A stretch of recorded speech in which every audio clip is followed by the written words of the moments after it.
WrestleMania, one of the biggest wrestling shows of the year, and it's crazy to think that WrestleMania is having the 40th anniversary show, which is kind of mind-blowing. Hell, I'm 26, gonna be 27. I'm barely half of what WrestleMania is. Another thing that's kind of eye-opening to me, that I've actually been to WrestleMania last year. Yeah, I was attending the WrestleMania Go Hollywood, and something I want to do with this video, I kind of want to look back between the year comparison between WrestleMania 39 and WrestleMania 40 and how things have changed, who's in gonna be WrestleMania this year, and what they did from a year comparison. It's safe to say that the landscape of WWE has changed within 1 year, and that's something I do want to talk about. And maybe we could do a little comparison of the card comparing to last year and this year. With that, sit back, grab your replica belt. It's time to talk about wrestling.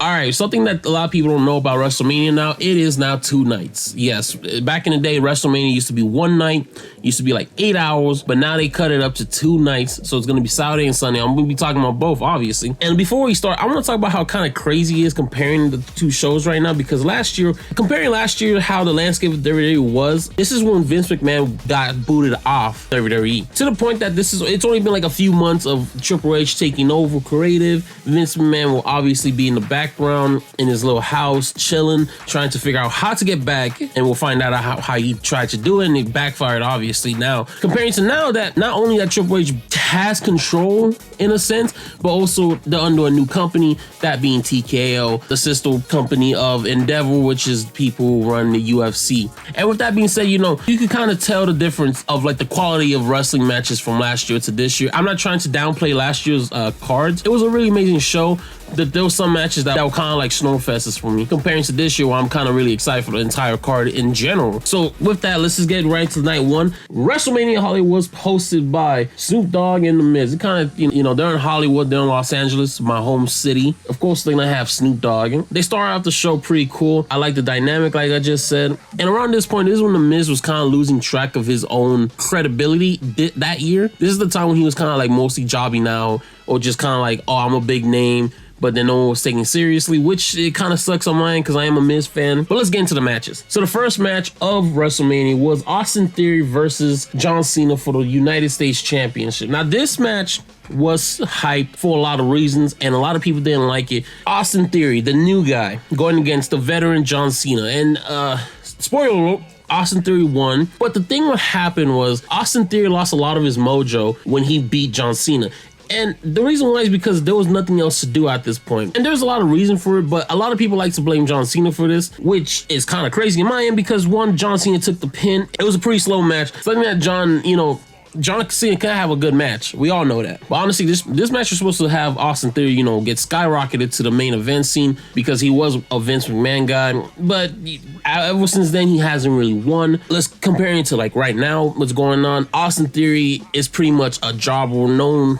Me personally, I never was an Austin Theory fan when he was in a faction with Andrade and Angel Garza and Selena Vega. I wasn't a fan of that. It seems like right now he's going to be in the tag team ladder match with Grayson Waller. Now, do I like the tag team? I feel like the tag team dynamic is good. You see, my thing about Austin Theory last year is that I feel like he was getting too pushed to a point that they didn't know what to do with him. And I think Triple H felt the same way, because it came to the point that when he had the money in the bank, he didn't cash in at Roman Reigns because he couldn't cash in on Roman Reigns. He had to cash in on the United States champion, which he failed. So that was the thing. I'm getting a little ahead of myself. Let's go to the next match. That being a tag team Tomora match between Braun Strowman and Ricochet. That was a tag team that, that only lasted so long. Going against the Street Profits, Alpha Academy, and the Viking Raiders. Now, this match was actually pretty interesting. I really enjoyed this match. This was a hard-hitting, pounding match. It went fast. It had good chain wrestling. All the competitors in the match, I feel like they had the moments, especially Chad Gable when he did the Chaos Theory to Braun Strowman. That was a crazy thing. and even having Angelo Dawkins do a shoulder tackle to Braun Strowman as well. Braun Strowman was taking a lot of hits in this match, but then Street Profits picked up the win by pinning Ricochet. Now, seeing all these great tag teams and like what the process happens in a year is kind of interesting, because at the moment right now, Ricochet is barely getting used on TV. He just got some wins recently against JD McDonough, and then Braun Strowman's still injured. I think he was doing like a Saudi Arabia thing. I can't really remember too correctly. Street Profits is now in a faction with Bobby Lashley, which is a really cool thing. I really like that faction. They're going against the Final Testament, and then you have the Viking Raiders, which again, they're both injured at the moment. At the time of recording though, they are both injured, and before that, Eric was injured, leaving Ivar to be a singles competitor, which he had some really banging matches for a guy his size. And then we have the Alpha Academy. They're still doing the thing, but it seems like right now Chad Gable's trying to have his own singles push against Gunther for the IC title. We'll get a little bit more into that later. Up next, we have Seth Rollins versus Logan Paul. Now, I'm not a Logan Paul fan. I will never be a Logan Paul fan. Logan Paul is a very boring wrestler to me. Yada, yada, yada. The match was all right. I feel like Seth really carried the match as long as he can. Was it entertaining? Sure. A lot of other matches were entertaining. You see, this feud started from the Royal Rumble of that year when Logan Paul threw out Seth Rollins, and it kind of built up into the Elimination Chamber when Logan Paul did a lariat to Seth Rollins, to the point that Seth Rollins opened a challenge. Now, when this happened, I was kind of upset, because I was like, Seth could have had a better match in that card. And like I said, it was an entertaining match, but it wasn't entertaining enough for me to be a Logan Paul fan, or even to see any attributes of Logan Paul. Even the whole frog splash spot towards the announcer table, it was whatever to me. Now, let's see what's going on a year later. Both of them are actually champions, which is surprising to me on one side. That being Seth Rollins is the World Heavyweight Champion, being the Workhorse Champion, and then Logan Paul being the United States Champion, which he doesn't do anything. Again, they're all going to be in this year's card, with Seth Rollins facing against The Rock and Roman Reigns,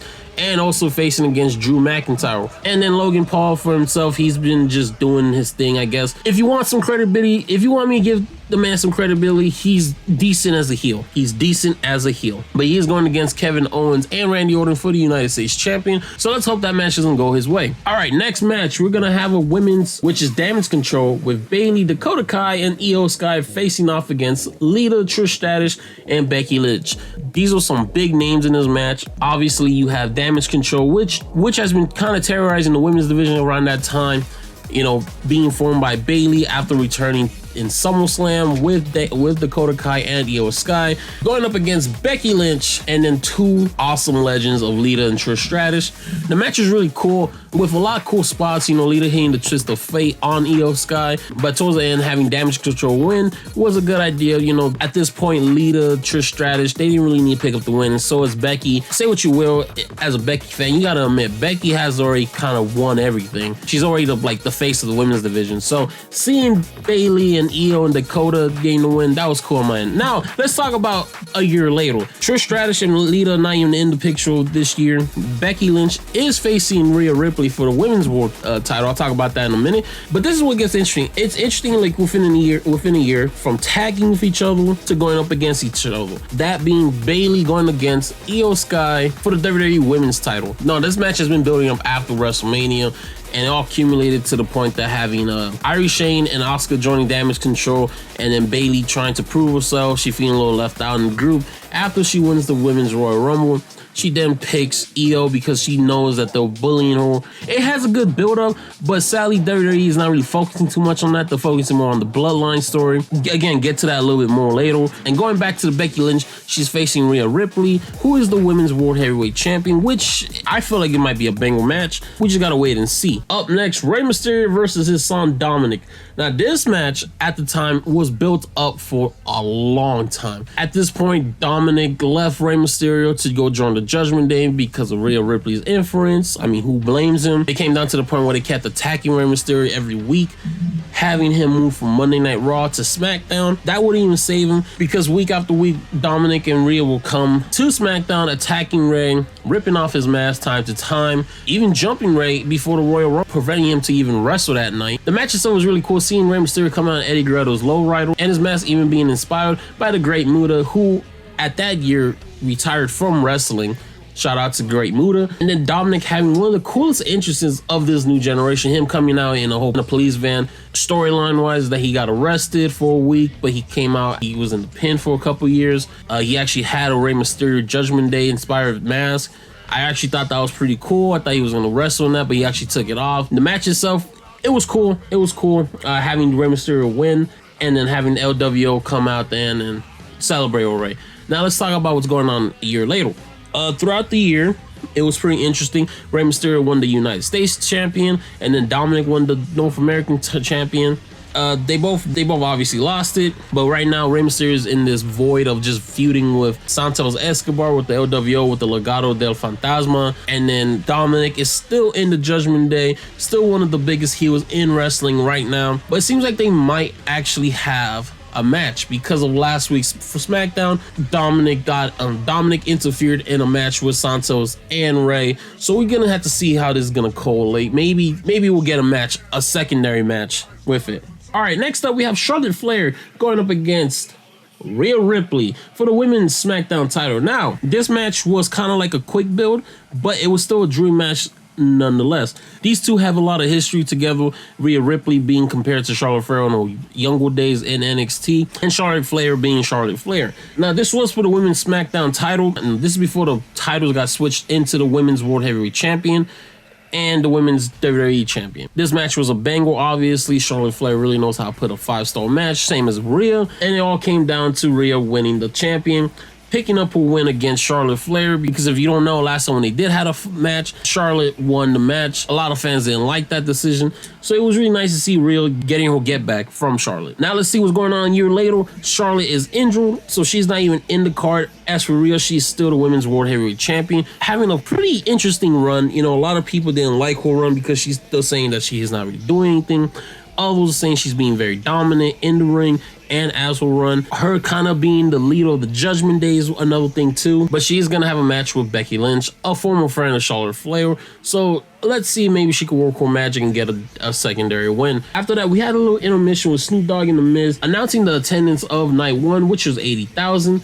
Which I doubt because WWE likes to lie about that. Just had some bickering back and forth. They had an impromptu match with The Miz going against the San Francisco 49ers player George Kittle and having Pat McAfee come in and picking up the little impromptu match. It was just something for a little bit of fun. Now it's time to talk about the main event. Now this is the Usos versus Kevin Owens and Sami Zayn for the undisputed tag team titles. Now around this time, the Usos are in the Bloodline, one of the biggest faction groups in the new era, holding undisputed tag team titles, which is in SmackDown and Raw titles, becoming the longest reigning tag team titles as well, going up against Sami Zayn and Kevin Owens, which, you know, I don't have to talk about their history. But at this point, Kevin Owens just reformed with Sami Zayn after Sami Zayn was in the Bloodline for a long time, even backstabbing Kevin Owens a couple of times on his way. After the match with Kevin Owens and Roman Reigns, Sami Zayn will try to help Kevin Owens by hitting Roman Reigns with a chair, getting kicked out of the Bloodline, and having Owens and Zayn be friends again, going up against the Usos for the tag team titles for main event night one. This match was a banger, cannot prove me wrong. The fact that these four men could pull out matches like this is amazing. There was a lot of false finishes in this match too that had me going crazy. I even found it pretty cool that Sami Zayn and Kevin Owens had the attire kind of like tweaked to match the PWG logo. If you don't know, PWG is Pro Wrestling Guerrilla, an organization that Kevin Owens and Sami Zayn grew up on. And then it all came down to Sami Zayn and Kevin Owens winning the undisputed tag team titles. Now let's talk about what's going on in a year later. A year later, like I said, Kevin Owens is in a match against Randy Orton and Logan Paul for the United States champion. At this point, Sami and Kevin Owens has broken up as a tag team. No bad blood, but they're both in different brands. As for Jey Uso, he has been kicked out of the Bloodline, and then he moved to SmackDown, and right now is having a match against his brother for this year's WrestleMania. I might not be sure about that, but I believe he is the main event. You know, throughout the year after WrestleMania 39, Jey was going against the Bloodline. He was pretty close to beating Roman. You know, he got the first pin of Roman in years. The last person was Baron Corbin, if you guys remember that. After he couldn't handle it no more, he left. He pretty much had his own little run. He did become tag titles with Cody Rhodes. That was kind of weird, but he's still doing his thing. Right now, Bloodline is still messing around with him. That's why he's having this match against his brother. is all gonna accumulate this week. And also Jey Uso is kind of assisting Cody Rhodes at this point too. As for Sammy, he's doing his own thing too, going against Gunther this year for the Intercontinental Champion, which in my opinion isn't the best thing, because I wanted Sami Zayn to be in the Seth Rollins role with Cody Rhodes going against The Rock and Roman Reigns, because he has the most history comparing to Seth Rollins. That was night 1, guys. I'm going to be talking about night 2 in the next video. I just wanted to do a quick comparison of this year comparing to last year, and how the card was, and how the landscape of wrestling was last year. A lot of things happened within the year, which is obviously crazy. You know, having the return of CM Punk, having the emergence of LA Knight not being, which is kind of crazy to think that LA Knight a year ago was literally not getting no crowd reaction, having him be the biggest names in WWE. You know, sadly we had the loss of Bray Wyatt. I'll talk a little bit more about that in the next video, but this is gonna be the comparison of WrestleMania 39. But if you like the video, please leave a like. Don't forget to comment and let me know, are you watching WrestleMania this week? Hopefully I get the video pumped out this week. So till the next one, peace.